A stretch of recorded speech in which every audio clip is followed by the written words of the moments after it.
Have you ever wondered how Switzerland, a small landlocked country, became one of the world's wealthiest nations?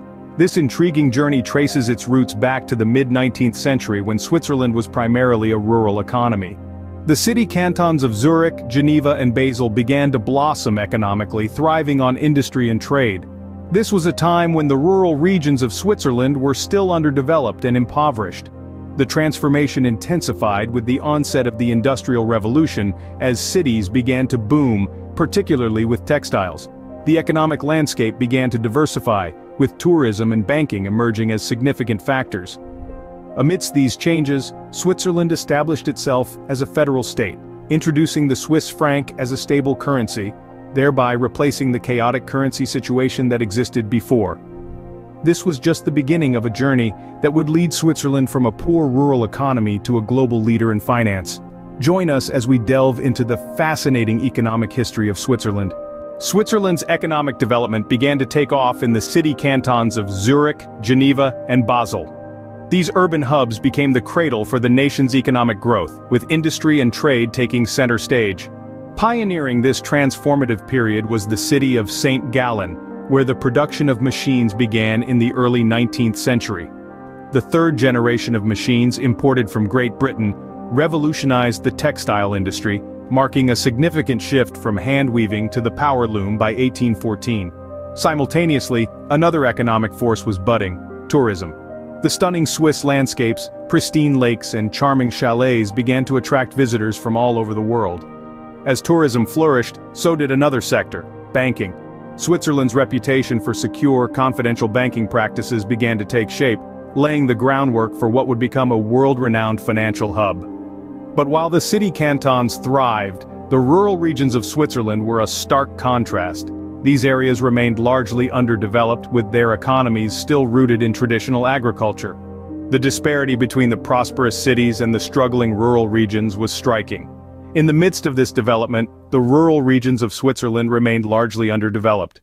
The early economic journey of Switzerland was a tale of two worlds: the bustling industrial city cantons and the quiet agricultural countryside. But as we'll see in our next segment, this divide would not last forever. The wheels of change were already in motion, poised to transform the entire nation into a unified economic powerhouse. The late 19th century marked the onset of the Industrial Revolution in Switzerland's cities, particularly in the textile industry. Cities like Basel became bustling hubs of industrial activity, with textiles, including silk, leading the charge. This period marked a dramatic shift from a primarily rural economy towards an increasingly urban and industrialized one. As the textile mills hummed with activity, a significant part of the workforce was made up of women. By 1888, women made up 44% of wage earners. This was not a small number. Women were no longer confined to their homes, but were active contributors to the economy.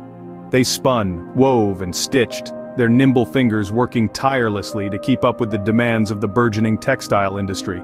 Nearly half of these working women were employed in the textile mills. The clatter of power looms and the rhythmic thump of machinery became a part of their everyday lives. The second largest job category for women was that of household servants, another crucial role in supporting the rapidly urbanizing population. While the Industrial Revolution brought with it grueling work conditions and long hours, it also marked a significant shift in the societal role of women. They stepped out of their traditional roles and into the workforce, becoming an integral part of Switzerland's economic growth. The role of women in the Industrial Revolution was not just about numbers, it was about their resilience, their strength, and their ability to adapt to changing circumstances. They not only contributed to the economy, but also helped shape the social and cultural landscape of the time. This Industrial Revolution, driven largely by women, set the stage for Switzerland's economic ascent. The transformation from a rural economy to an industrial powerhouse was not an easy journey, but one that was made possible by the collective efforts of its people, with women playing a significant part. The echoes of this transformation can still be felt today, as Switzerland continues to be a world leader in various sectors, including finance and manufacturing. Opening.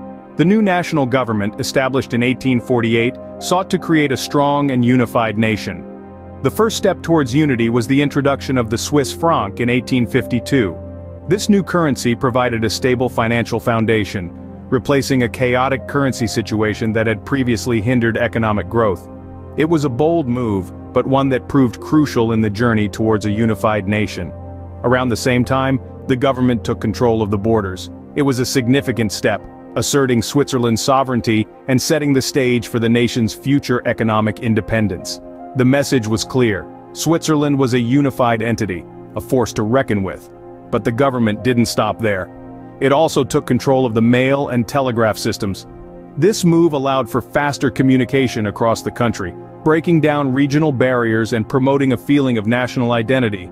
It was a major stride towards a tightly knit, interconnected nation. The establishment of a national army further cemented this unity. It was a symbol of collective strength, a clear sign that Switzerland was ready to defend its sovereignty and interests. This united front was instrumental in shaping Switzerland's reputation as a neutral, independent nation, a reputation that would play a key role in its economic success in the years to come. All these measures were part of a grand strategy to foster unity and pave the way for economic prosperity. They laid the groundwork for a strong, cohesive nation, a nation that could weather economic storms and seize opportunities. Closing. With these measures, Switzerland was well on its way to becoming a prosperous nation. The government's actions to unify the country were not just about political unity, but also about creating an environment conducive to economic growth. The introduction of the Swiss franc, the control of borders, and the establishment of a national army were all catalysts in transforming Switzerland from a collection of disparate regions into a unified, economically robust nation. And as we'll see in the next scene, the role of railways would play a significant part in this transformation. Railways played a pivotal role in Switzerland's industrialization. As the heart of Europe, the country's geographical position made it an essential link, connecting different parts of the continent. The first railway line opened in 1847, running between Zurich and Baden. This wasn't just a means of transport, but a catalyst for economic transformation. A key figure in this railway revolution was Alfred Escher. Recognizing the potential of a comprehensive rail system, Escher was instrumental in the development and expansion of the Swiss railway network. His foresight was rooted in an understanding of the larger European context. In 1849, he voiced concerns that Switzerland's larger neighbors were planning to bypass the country, potentially turning it into a forgotten backwater. The newly established Swiss Confederation took his warnings seriously and sprang into action. In 1852, Escher achieved a significant victory with the passing of a national law. This law mandated that the construction and operation of railways would be left to private companies. This decision sparked a flurry of activity, with competing lines quickly being built.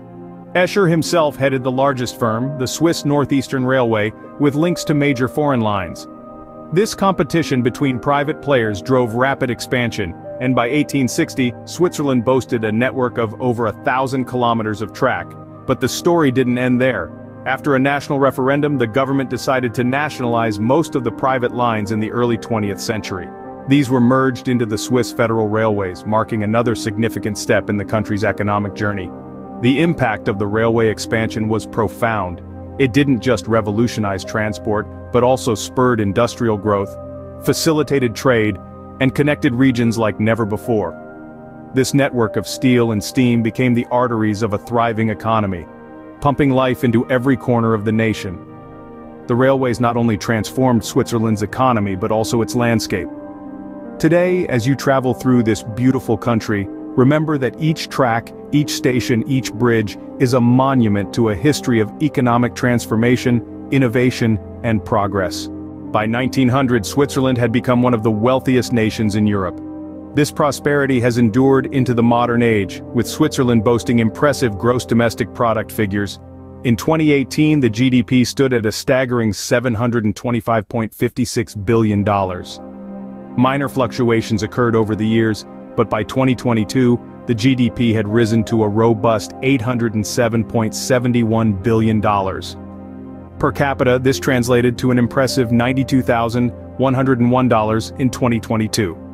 This growth, combined with a low inflation rate of 0.8%, paints the picture of a steady and stable economy. Having evolved from a rural economy to an industrial powerhouse and then to a global financial hub, Switzerland's journey is an economic success story.